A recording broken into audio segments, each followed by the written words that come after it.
I won't bless that guy, that son of a that son of a that poor son, that poor son, that son of a bitch.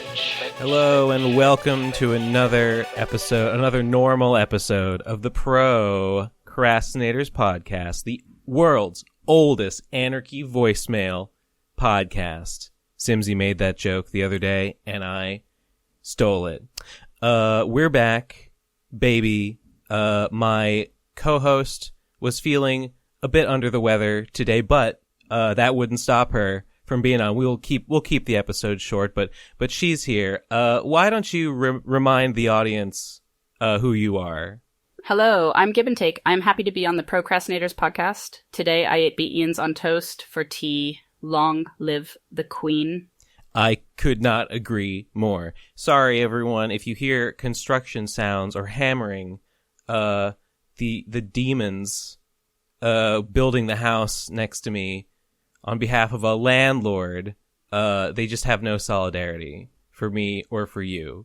And it's you know what to do. You know what must be done. Okay, so let's get into it. What did we do this week? Myself, I have been working quite a bit on the website, the new redesigned website.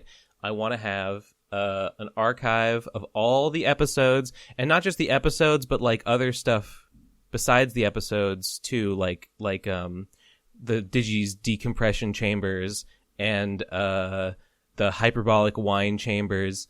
And maybe most of the Rowdy Fuckers Cop Killers episodes, you know, the ones that were uploaded here, stuff like that. What else did I? You know what? Let me check. I, the real Give and Take, look forward to the completion of the new Procrastinators podcast website. Will the site host issues of our upcoming digital comic zine, the Perfect Party podcast? That's right, Gib. It sure will. The site, you said you were going to work on getting the branding and icons on. I've been sort of, honestly, it's taken a long time just for me to get the episodes, because like most of the episodes, I have them in MP3 format already, but a lot of them and a lot of the other like non-episode stuff, I needed to, you know, download the episode and then as a video and then run it through the Vegas and export it as an MP3 to get an MP3 version. So yeah, the podcast episodes and side content, and also like the interviews from way back when, those things I think should go on there. If you've got any recommendations for like content from this channel that you think should be available in MP3 format on the website, let me know in the comments and I will take suggestions. I might have forgotten about some things, and you might, if you remind me of them, I'll be like, oh yeah, and I'll throw them in. I'll put them in, you know, the master list. So there'll be a PCP MP3 archive.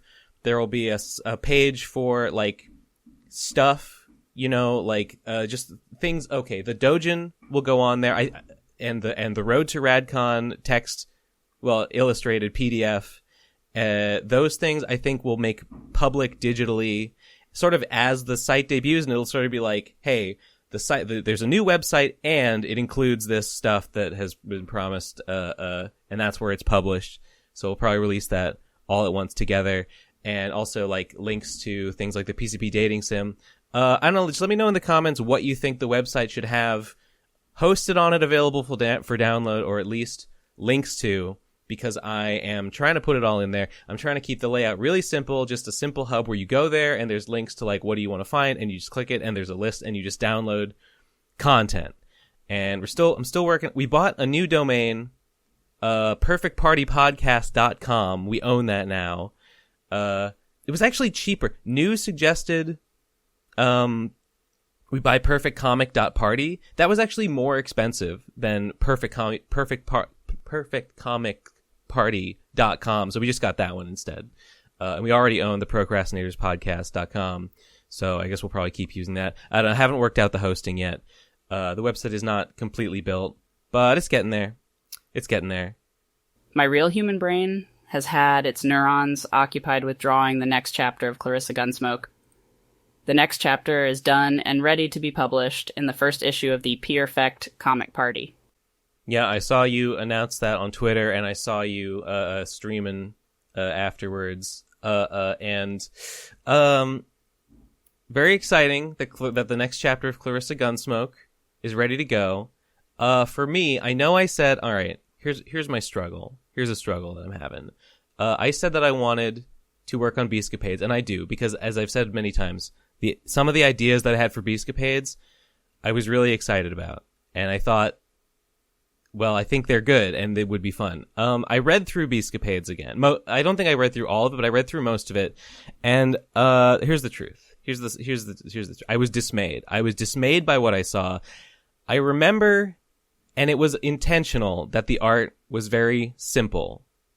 What I did not remember, reading through a lot of it, it wasn't just simple. A lot of it was sloppy. And like you couldn't even really tell. Sometimes it was sort of hard to tell what was going on in a panel, and I was very disheartened and I was very disappointed, and I'm not happy with it. And all right, I went through a minute there where I was like, maybe this was not even good. Maybe this does not deserve to be continued. But I've mulled it over. And I think that where I'm at with it now is, okay, some of it was good. There were some pages and some panels of it that were good, but a lot of it was disappointingly sloppy.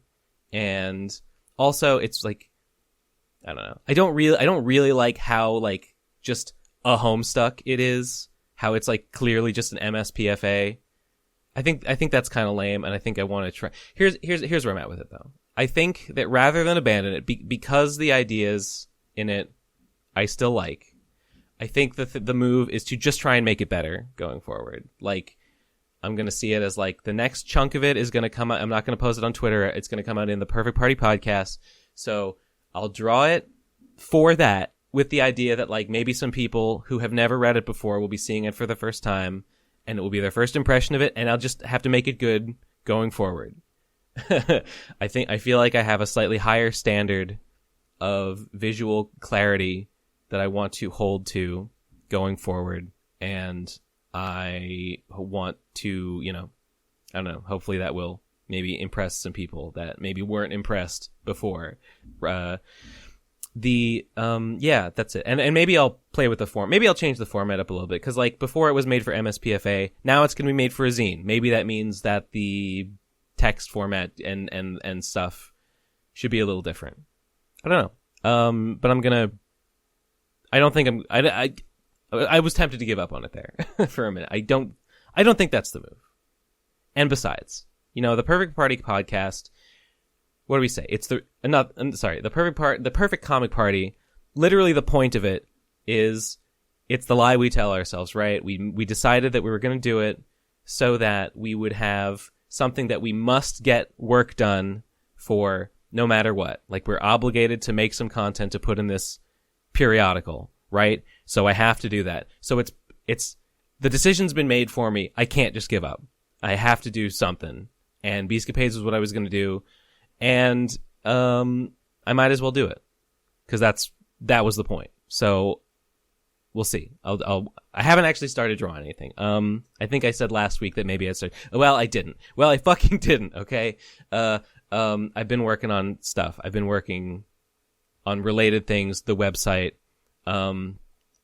Had to make some. It was going over the book again. There are some things to change about the Slime and Punishment book. What else? That's definitely not everything I've been doing. I'm spiraling. Oh yeah, I started working on it. I started with the book with the Slime and Punishment book after print. I had some time to start looking at the next lecture and trying to plan out the next lecture a little bit.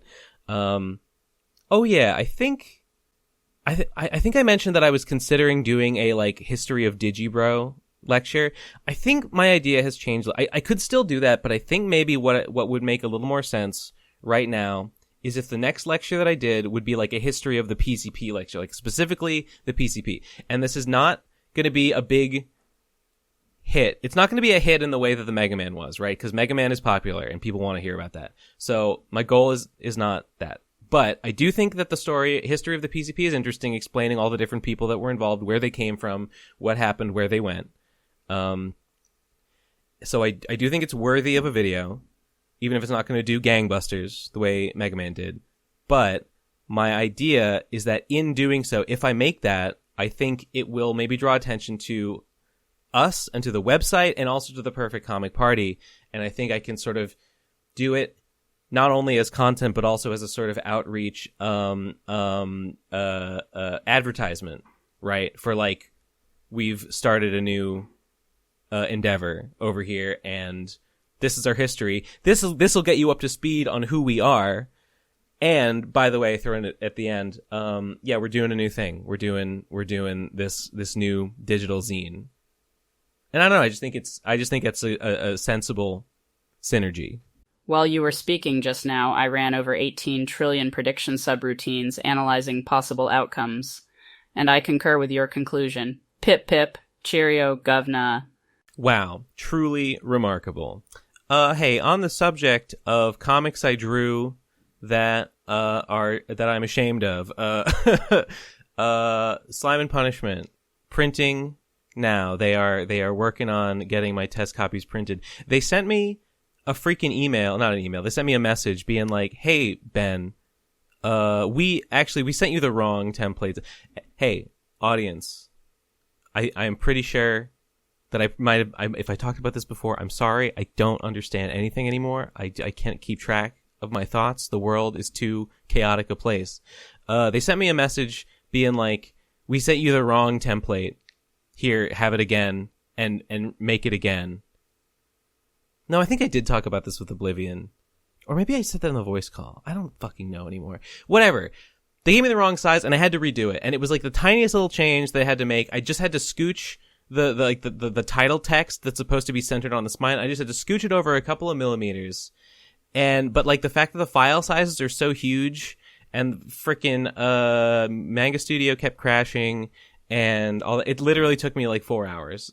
And because I had to fuck around with all the different layers and things like that, and like redo the like sort of shading around it that made the lettering pop and stuff. It took me 4 hours just to make these tiny little changes and send it back to what's her name.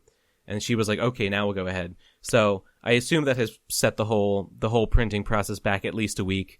What can you do? But anyway, I've been feeling dread and terror about the kickstarting it, and the reason why is basically just that I always kind of assume, like, right, I started drawing Slime and Punishment back in like freaking 2019, and at that time the Vapors 2 Kickstarter was running, and the Vapors 2 Kickstarters did, as far as I'm concerned, it did gangbusters. It made $12,000, way more than I expected it to make, and I kind of just assumed, I always just sort of assumed that like my next Slime and Punishment book, it's a bigger book, it's in full color.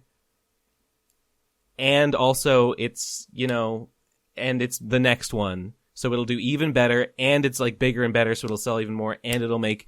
I just assumed it would do better for all these various reasons. And I'm starting to wonder if maybe I can't assume that anymore for a variety of reasons. And these reasons fill me with dread. Reason one, I just think I'm not as popular anymore. I think I gotta face the facts, and I gotta look at the reality of the situation. And I just don't have the reach, and I don't have the clout that I did in 2019. Not that I had a huge amount of it or anything, but I feel like I have less of it now. And I think, I feel like it's possible that will just mean, I'm going to sell less. And I don't know, there's nothing I can do about it.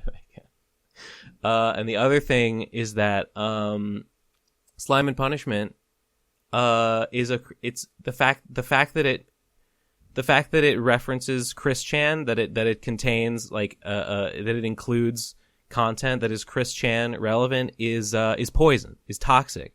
And I genuinely think that I'm gonna need, I might talk about that on like Twitter, but I think on like the actual like campaign website for the Kickstarter, I think I have to just not mention it at all. Like, I think if I mention it anywhere, it will, like, I genuinely think that the average person, either they don't know what that means, either they don't know who that is, or if they do know, they are like disgusted by it, and they're like, I don't want anything to do with this shit.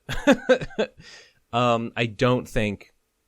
I guess at one point I kind of thought that maybe it would be a draw, like because it's like because Chris Chan is sort of like famous, and this is like a thing that is associated with her, and that might be like good for reach and sales. I don't think so anymore. I think it's toxic. So I think I need to maybe minimize that. Maybe I can try and talk about it on Twitter and generate some like outrage interest with that angle. But like on the I honestly think that if I mention that on Kickstarter, the campaign might get banned. I don't know if maybe that's catastrophizing a little bit, but I wouldn't say it's impossible or anything. So, these are the reasons why I'm like, the campaign. I could see the campaign underperforming.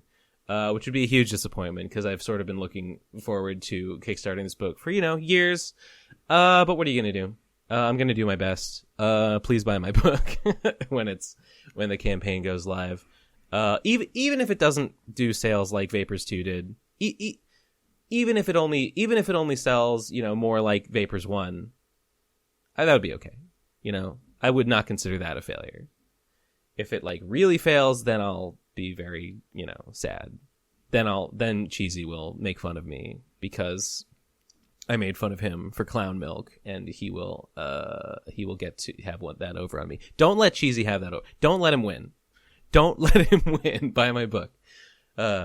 Cheesy Manfredo, the comic artist who loves clowns and is a clown. I think that clowns are funny.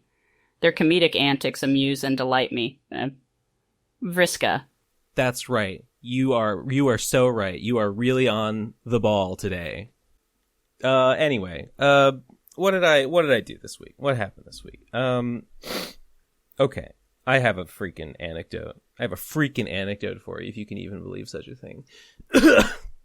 So, I got messaged by this guy on Discord. His name was Neil Fox. And he said, you know what? Let me. I'll have the conversation right here so I can refer to it. He messaged me and told me that he has a radio show, and he was like, "Would you like to be on?" He said, "Would you like to be on my radio show for an upcoming investigative report on bronies?" And I was like, I said, radio show. Tell me more, because like that sounds interesting. I mean, I don't know why he would want to be. I mean, I guess I could see why he'd want me on a show about bronies, so whatever. So I said, tell me more. And he said, well, since you were a brony, the name you know me by is Draw Ponies.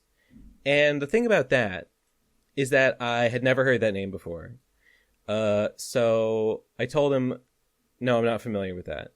And I also Googled it, and the only things I could find from someone called Draw Ponies were things from those guys at Horse News who were like the edgy asshole counterpart.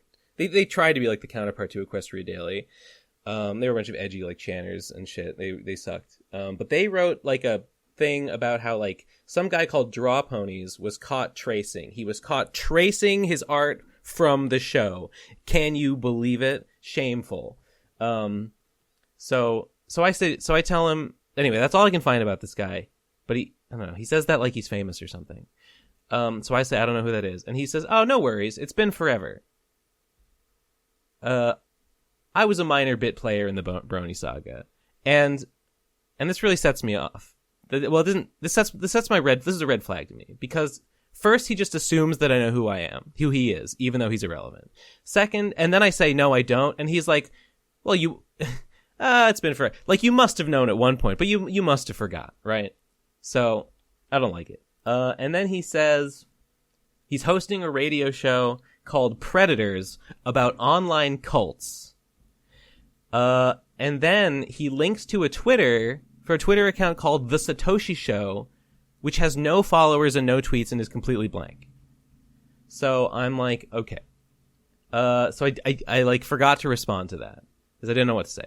And then he messages me like a week later And he says this: I hope you are doing well. Let me know when you would like to be interviewed for the radio. Perhaps we could talk about the making of your Mega Man video. That could be content for you as well. If you'd like, we can record with Riverside.fm and I can edit into a video for our channels. Basically a behind the scenes video for you.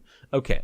So, 1, I don't know what Riverside FM is. 2, the fact that he thinks that I would want to just like post, that it would be content for me, that I would post our conversation.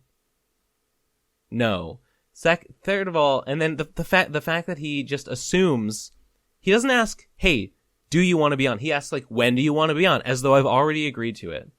And then he links me some Discord server.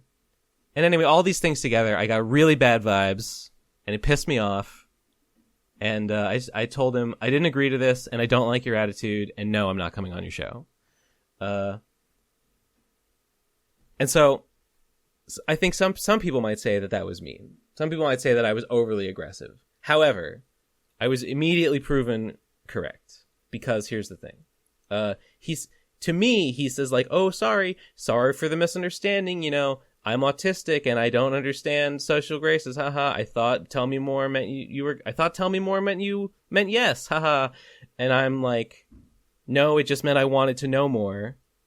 And I said the vibes are off. And he says, oh, thanks for your time, no problem.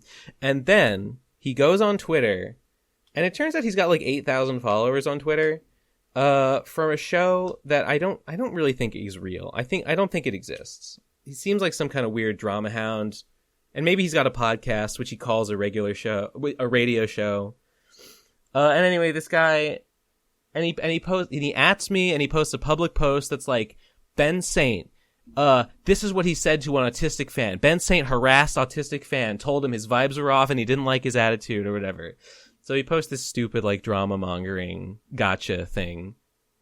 And I thought it was funny, so I retweeted it. But then I unretweeted it because I don't want to give this guy free clout because he seems like he sucks. So anyway, that was my adventure with Neil Fox, who claims to be Satoshi, the creator of Bitcoin. I don't know. We found his Twitter. His Twitter was like, I don't know. It just seemed like a bunch of like obviously false claims that like maybe were meant to be parodied. Like he claims to have like 2 million listeners. Like no, he fucking doesn't. I don't know. He seems like a scumbag, and I'm glad I was mean to him. I'm always right when I'm mean to somebody. And that was that. Satoshi Nakamoto, born 5th April 1975, is the name used by the presumed pseudonymous person or persons who developed Bitcoin, authored the Bitcoin white paper, and created and deployed Bitcoin's original reference implementation. As part of the implementation, Nakamoto also devised the first blockchain database.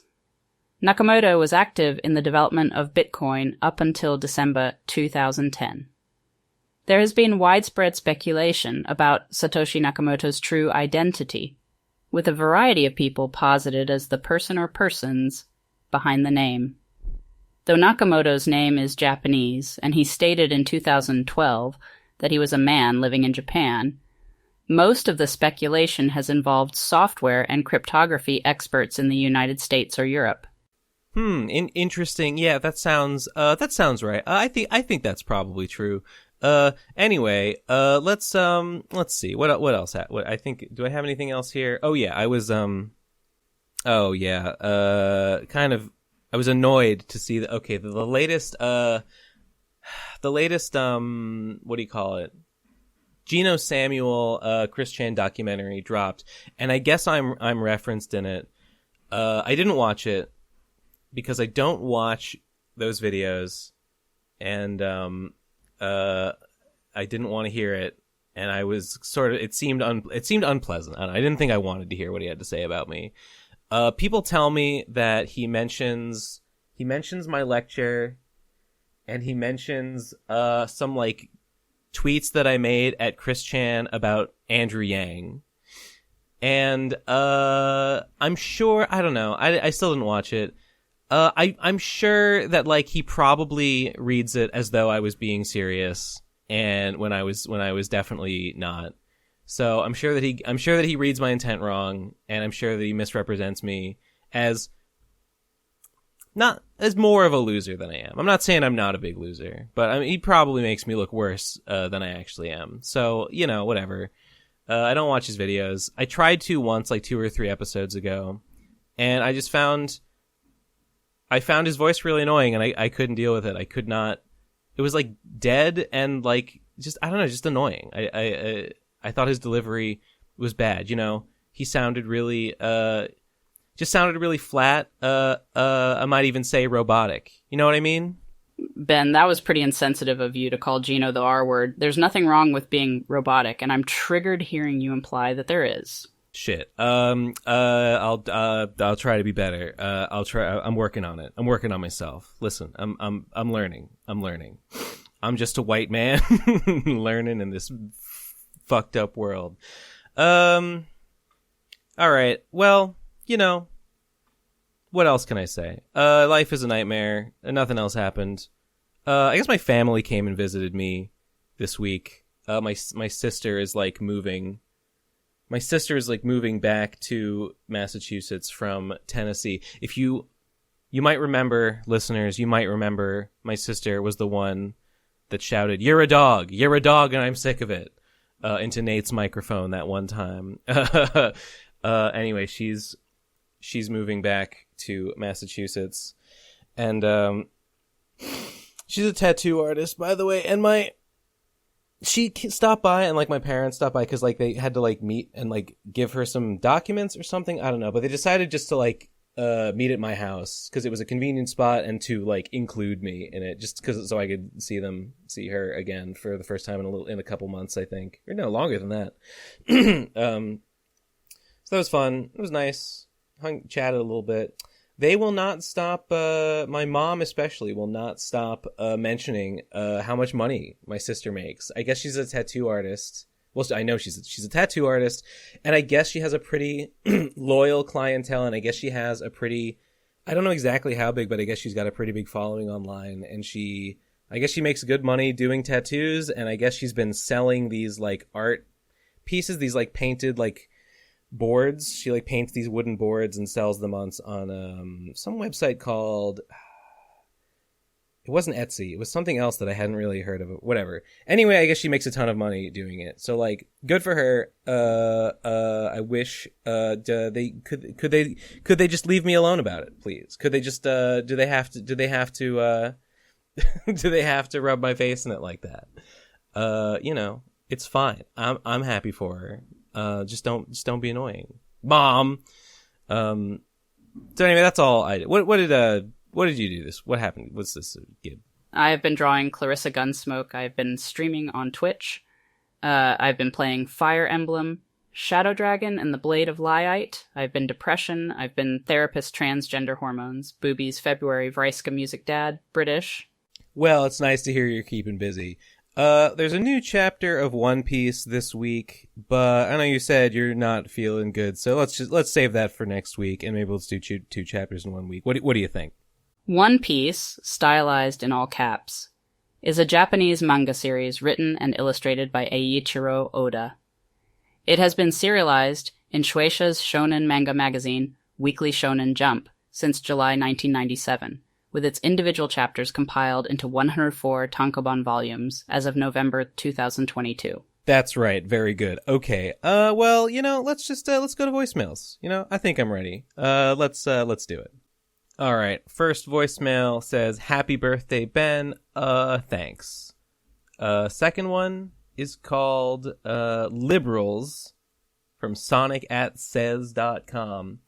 Okay. 3, 2, 1, go. What's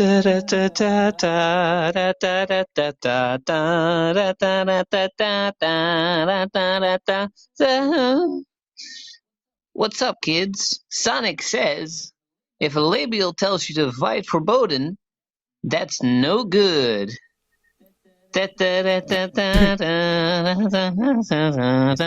labia tells you to fight for Bowden, that's no good.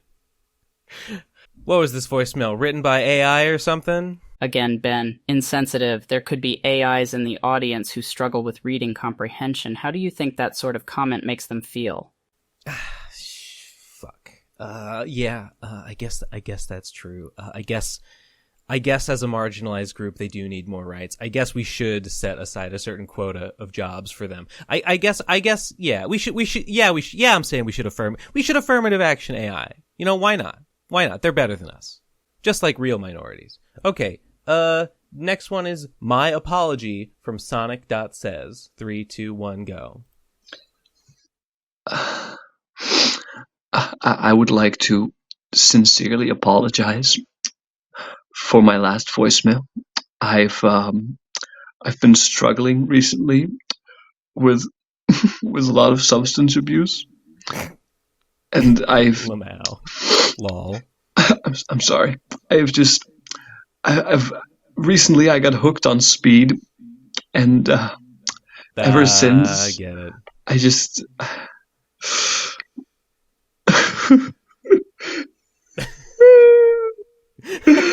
I just don't know what to do. Very convincing. I just gotta go fast. And I hope you can forgive me. God. Jeez. Uncomfortable. Okay. Well, I'm glad you, are you sorry? Are you sorry because you said not to vote for Bowden? Or are you sorry because of your right-wing propaganda? Or are you sorry because you mixed up the vowels? I don't know.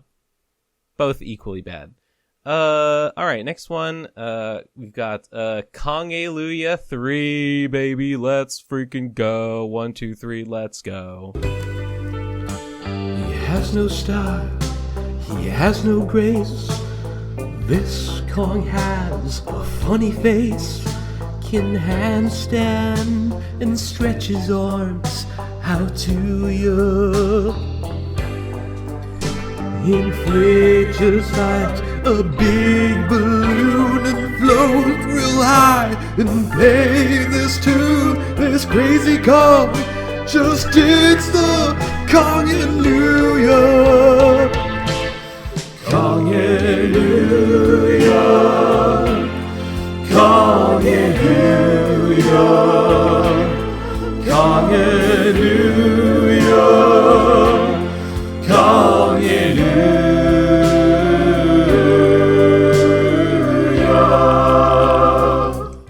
Okay, I'm looking at the lyrics right now, and I see you're taking the lyrics and you're sort of transposing them into the original rap into the Hallelujah song with a couple changes to make them fit. And it's a good bit.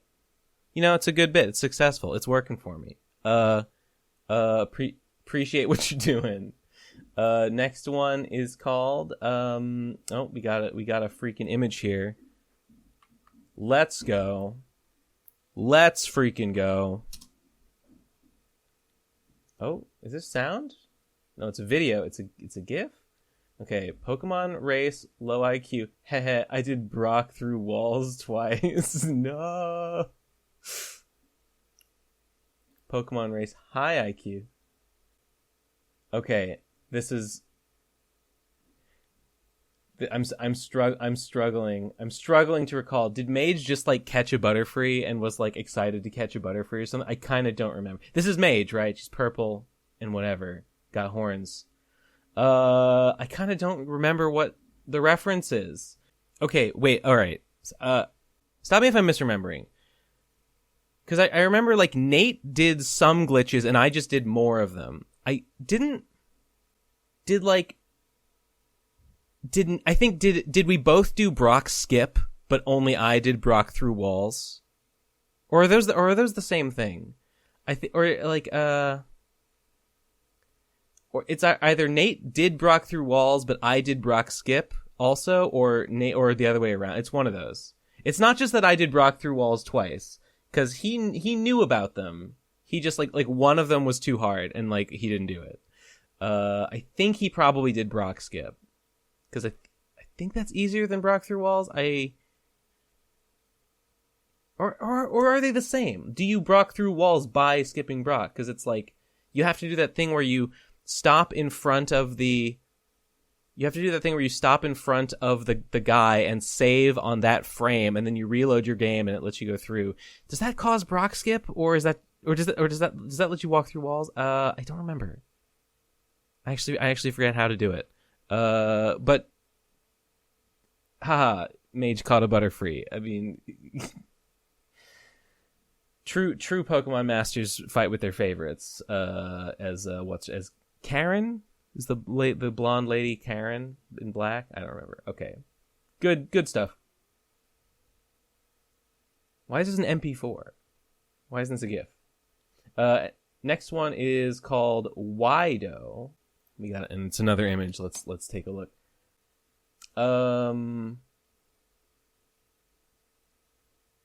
Why are his legs short? Is it that he's looks really stumpy?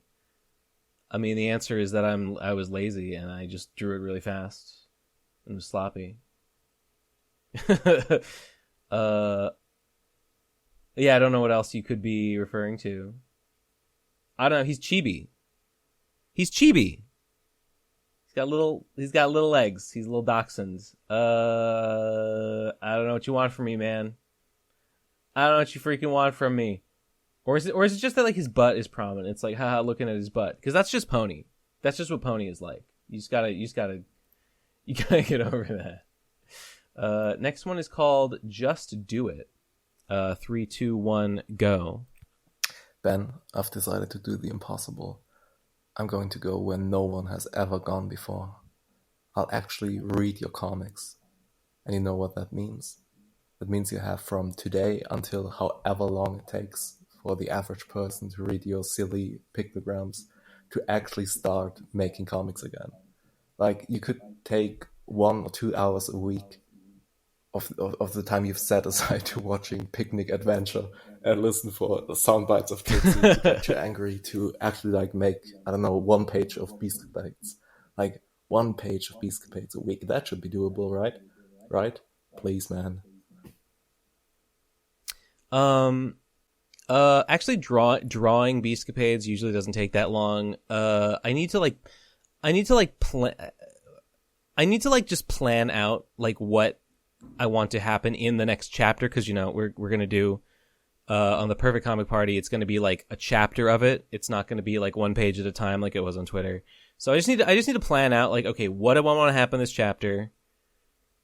How many pages that most of the pages of drawing Beastcapades take no time at all. I want to take a little more time in it because, like I said, some of the panels especially in the early ones are like sloppy to the point that I don't think it's cute. I don't think it's stylistic. I just think it's lazy and looks bad and makes it hard to read and like hurts the comic. And I take no pleasure in reporting that, obviously. But looking back over it, it was definitely not all the time, but like enough of the time that I started to cringe. I started to cringe at it. But still, like, it's pretty fast to draw. And I'm gonna do minimal like GIF animating because it's not compatible with like PDF download. I mean, I'll do it if I think a scene really needs it, and then it'll just be like, look at the animated version on my website or whatever. But I'm not going to do it unless like I really think it's like important. A static panel will suffice most of the time. Anyway, I mean, other than thanks for reading my comics. I'm sorry to say it's not going to take you very long. You can probably read all of the Vapors and all that. You could easily read them in, a couple hours probably. Slime and Punishment might take a little bit longer. No, I think it would probably still just take a couple hours, if that. You could read all my stuff in one day. Sad but true. All right, next one is called Addendum. 3, 2, 1, go. Oh yeah, should I read It's Also Ugly? Is that like your old work you're too embarrassed about to actually recommend to people? Because if that is the case, I'll definitely read it. Yeah, I think some of it's kind of embarrassing. I don't really think that it's good. I don't think it's I think there's a couple of them. I know there's a couple of them that I think some people could find funny, and like that's fine. I don't really like them, so they're not like prominently on my website. They're sort of in their own section, and you can look at them if you want. So sort of, kind of, check them out if you feel like it, I guess. Next one is called Am I Crazy from Prince Isolation at Twitter. 3, 2, 1, go. Oh my god. The picture that Cheesy pulled up of the Gollywog, like, racist doll Yeah. in the last episode, Yeah. I looked at it and I was like, oh, Shouldn't well, look at you it. can just remove the racist features from this, right? Maybe, like, you just change it. And I made a connection in my brain, and it looks exactly like the Poppy Playtime dolls that you see everywhere now. Like, it doesn't really look like it because it's not black and it's not racist, but there's a vibe, and the vibe is like eerily similar. Even the way that it's like laying there in the picture got that same mouth, used I in the guess. episode is exactly like the way that those Playtime dolls feel. What the fuck? Am I crazy? Am I getting I see. schizophrenia right here? Tell me. Bye-bye. I'm gonna say probably. I'm gonna say no. You're not crazy. No, it's definitely got the mouth that is. Yeah, it's friendly looking, and it's just kind of offensive in a racialized context. But removed from that context in the context of Poppy, it's just fine, I think. So I think I agree with you. Where do they get it? I wonder if did they get it from there? I don't know, but I think it's fine. It works for what they were going for. Also, I don't know what Poppy's Playtime is. I can see from a quick Google search that it's some kind of cute thing that's actually scary. Cool. Next one is called it's another image. Let us behold.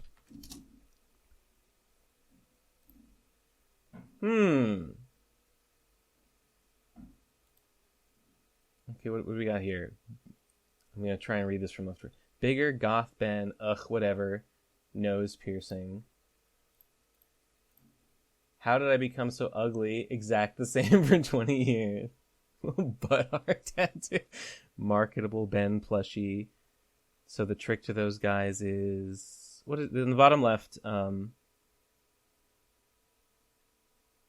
wearing like a safari hat, and there's like some kind of cat serpent biting my face. Oh my! Wait, this is a reference to something. This is a reference to something, and I'm an idiot for not getting it. Wait. Okay, in the middle is the dragon. Look, Gib, they love us, and we're being hugged by a dragon or grabbed by a dragon. I feel like these are references I should get. Okay, bottom, throwing the birthday boy hat on the floor. When you're 34, you don't like having birthdays. It's grim.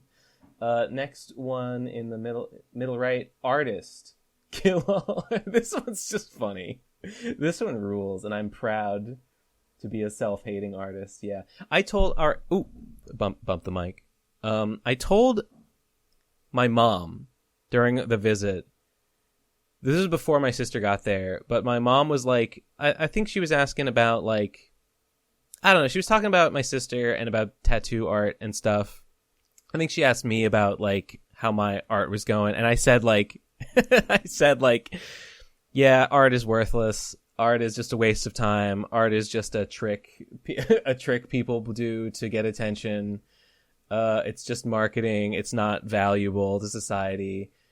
And I stand by all that, of course. And my mom was like, she gave a really stupid answer. She gave a really stupid, annoying answer. Her answer was like, oh, you wouldn't think that if you saw what your sister is making. And like, way to fucking miss the point. Like, yes, I know it can make money.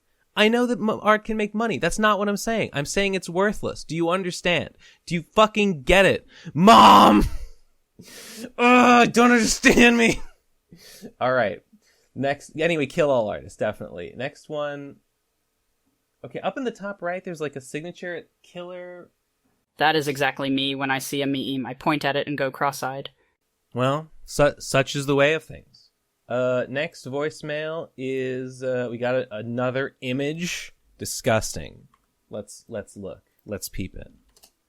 Oh, look at me. I'm a little Rick and Morty. Haha, you really are. Where are we? There's like a playground in an apartment complex. And the color crushing makes me think this is Nlakakon, but it's not green. The buildings are blue, so it doesn't seem very Nlakakon. And there's a giant praying mantis. It's a little hard to see against the building. But he looks angry. And I don't really know what's going on here. I don't know why we're on this playground, but cool bug and cool spot. Let's go. Let's freaking go. Let's go. Let's freaking go. Hell yeah. All right, sick. Next one is another image. I think it's from Vinny. It's titled VVV. Japanese guy, maybe don't be stereotypical at it.com. All right. Let's freaking go. Oh, okay. Oh, hell yeah. All right. So, another chapter of the Vinny saga. We're walking into Oriental food. That's what it says backwards. Okina tabemono okina hitodoriji. I'm gonna Google Translate it. I'm sorry, I have to. Google Translate says that it means big food, big human, dancing character. Okay. Okay. All right, let's freaking read it. Let's go. Hello. I'll try to do the samurai voice. Hello. Welcome. I serve. What's your order, please? Simsy sounds like, oi, fish, sushi, and sake. Miso oden. Teriyaki soda. Okay. So when I was being shipped here to America, I couldn't help but think about what life would be like as a turtle, being cramped in that bag and all. Then living in my house as a turtle, I'd have to be a person to walk up the stairs though. Then it hit me, I'd have to be a TMNT. Yeah. Heh, funny.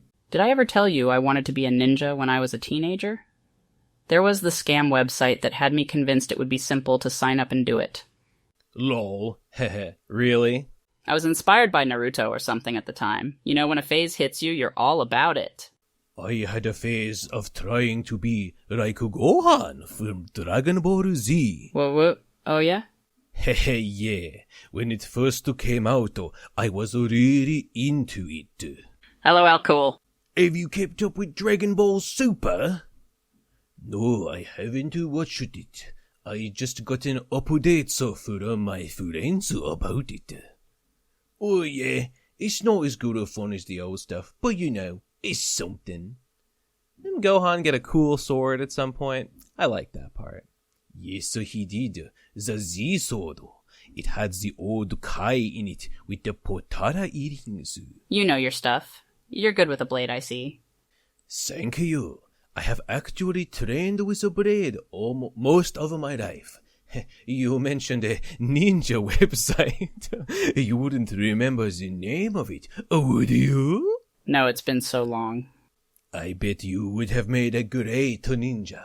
Could have even moved up to samurai level even. You think? You've got a really good physique, a perfect body, I'd say. Oh, thank you. 3. The form and techniques of the Kawasaki clan would have been a true sight to behold, seeing you perform them. You're so nice. You think I look good? Yes, very. This guy's a real baka hentai, in my opinion. Chitter, chitter, chitter, chatter. Hey, Ben. Psst. The Kawasaki clan was that group that wanted to kill you, wasn't it? Mm-hmm. Were there more than just the baby, or was there another guy? Another guy for sure. So this guy is, I don't know. My name is Yuma Kawasaki. May I know your name? Call me Give and Take. Beautiful. And your friends? This is Ben Saint and Simsy. Ben Saint? Yes, Ben Saint of patreon.com/Ben Saint. Ben Saint. Ben Saint, your treachery shall be avenged here by my Kawasaki blade. Swing, swoof. You've made a grave mistake to choose this fight. I will not die here. I really like the toxic nuclear vape rig. All right, this guy. Let's see what does Vinny say. This guy's immediately enamored by Give and Take. Woo wee! How about that? Simsy has a silly neck, like Cheesy said. Gotta make him sillier. Maybe don't read the guy's voice in a stereotypic voice, but he is at least half Japanese with his Kawasaki descendancy. Okay, I see. You said this in the message. You said don't read it with a stereotypical samurai, and I didn't listen. And you know what? That's on me. That's my bad. I am racist. I'm sorry. Okay. But it was more fun to read in the samurai voice. Come on. It was. All right. I like this one. This one looks good. I like this last panel is really good. I like the clouds. I like the rig. These are fun. I like the scene of us all sitting at the table at the bar. We look good. All right, sick. Thank you again, Vinny, for another of these. Looking forward to more. Next one is Vincent Viney Vici, and I appreciate Ben Saint 4. 3, 2, 1, go. What I appreciate about Ben Saint, he's smart. And when I hear him make a reference to a funny thing that I think is also funny, I say, tee-hee, ha-ha, me too. Yo, let's fucking go. Tee-hee, haha, me too. Ben Saint is very smart, very cool as well. Oh, thank you. Next one is VVV appreciates Give and Take. Regularly sharing funnies with Gib is my Kokoro wish at forreal.com. 3, 2, 1, go. What I appreciate Give and Take for is basically like everything she's done to like be who she is. That's one of those things I've struggled with myself, and just seeing her bloom into who she is and who she's happy with. What does that mean? Like, that's inspired me. Wow. Okay, you're welcome. Welcome for me at being who I am. It's a tough job, but somebody's got to do it. That's very unspecific. I don't exactly know what you mean. What? Yeah, I'm also being who I am. I'm also who I am. Is that not good enough for you? What? All right, never mind. Thanks, Vinny. Next one is I'm sorry, what does it mean? Like what aspect of Gib being who she is? It's so it's just, I mean, I appreciate you being who you are. I appreciate most people being who they are, it's a cool thing to do. Next one is called Slime Times Weekend Update from Prince Isolation at twitter.com. Let's give it a listen. 3, 2, 1, go. Good afternoon, my Rudy Tooty Shooties. We're back with the Slime Times Weekend Update. This week, we'd like to update you on the Nlakaka mayoral elections. The first round of voting has concluded, and each faction has now their candidate. For the killers, there is Frog, impersonating the God Emperor of the 41st millennium himself.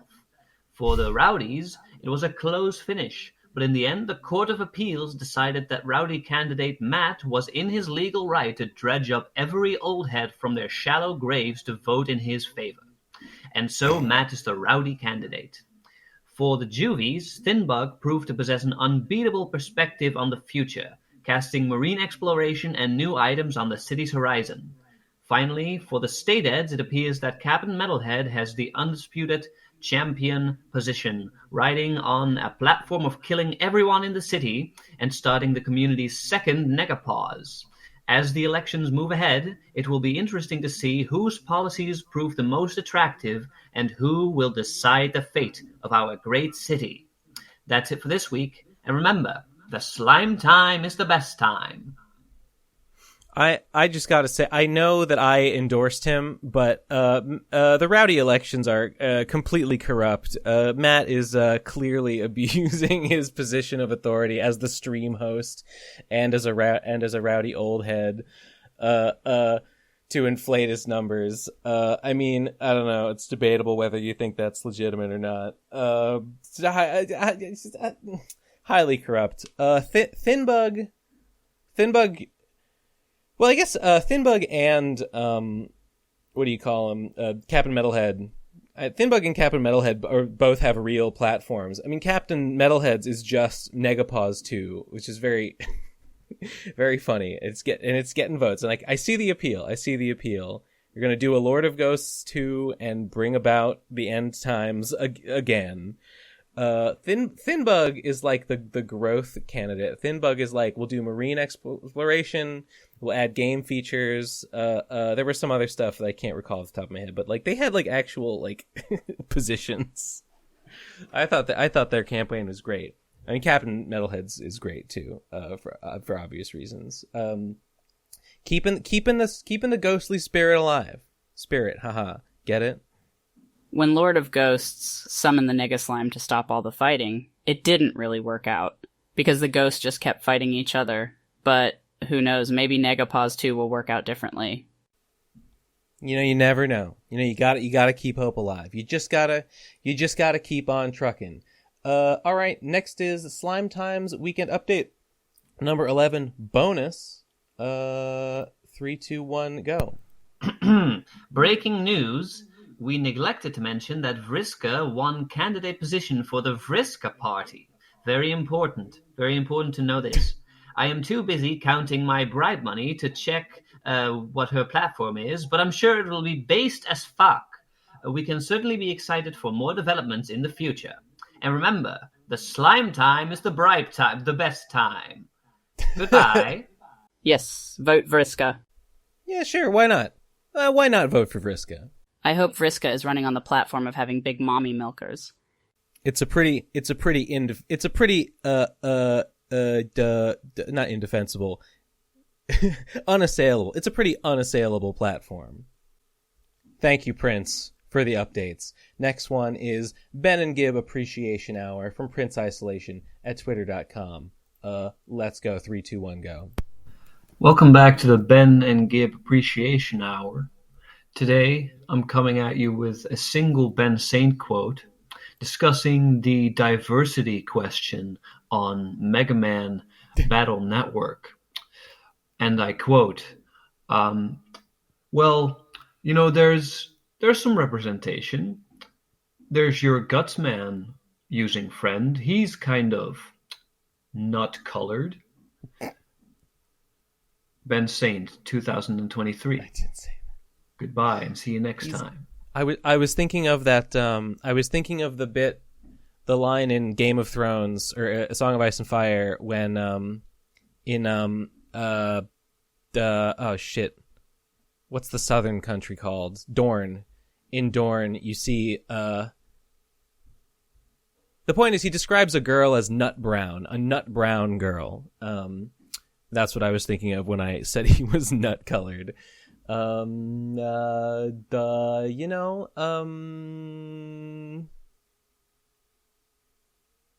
asked if there were minorities in Battle Network, and the answer largely being thus far, not yet.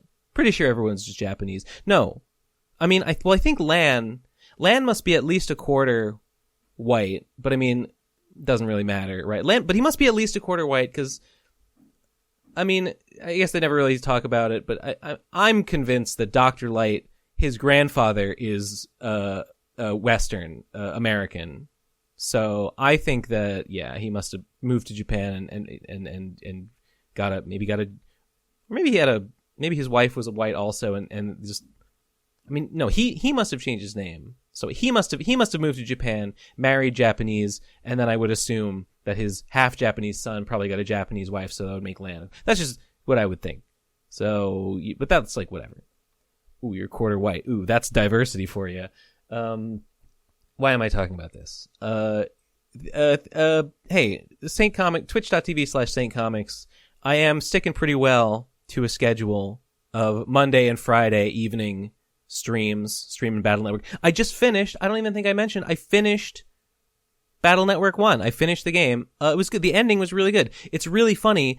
The game's plot is like really, I mean, there is plot, there is dialogue and stuff, but like 90% of like the important shit in that game, lore, I mean, there's like, you know, there's initial world building and setup, which kind of does occur over the whole game. You understand like the sort of world they live in, whatever. But then in terms of like what's going on with you and with Mega Man and with your dad, that's like all in like the last like 10 minutes of the game. It's all comes out and it's like, oh my fucking God. So we got through that part and it was, it's amazing. Yeah, honestly, the revelations at the end of Battle Network 1 are fucking astounding. So yeah, pretty good.